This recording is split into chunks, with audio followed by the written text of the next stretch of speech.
Hello friends, welcome to my channel Tandra's daily life. আজকে তোমাদেরকে আমি একটা পোলাওয়ের সহজ রেসিপি করে দেখাবো। প্রথমে 500 গ্রাম গোবিন্দভোগ চাল নিতে হবে। সেটাকে ভালো করে পরিষ্কার করে ধুয়ে জল ঝরিয়ে রাখতে হবে। এবার পোলাওয়ের জন্যে গোটা গরম মশলা, 1 ইঞ্চি আদা, 2টো তেজপাতা আর 2টো বড় পেঁয়াজ নিতে হবে। প্রথমে কড়াইয়ে 2 চামচ রিফাইন তেল, সাথে 1 চামচ ঘি দিতে হবে। তেল আর ঘি গরম হলে তাতে গোটা গরম মশলা ফোড়ন দিতে হবে। এবার কিছুক্ষণ বাদে কুচনো পেঁয়াজটাকে দিয়ে বাদামি রং করে ভেজে নিতে হবে। ভাজা হয়ে গেলে এবার এতে তেজপাতা আর যে কাজু কিশমিশটা রাখা আছে সেটা দিয়ে দিতে হবে।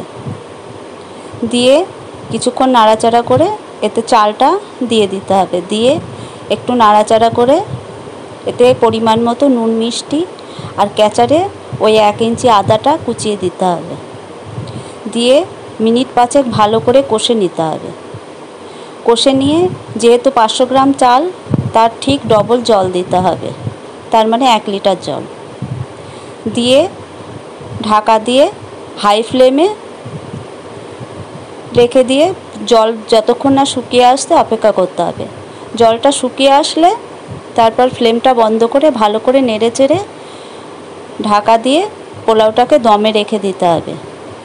রেখে দিলে মোটামুটি ঘন্টাখানেকের মধ্যে খুব সুন্দর একটা ঝরঝরে পোলাও পেয়ে যাবে। নমস্কার।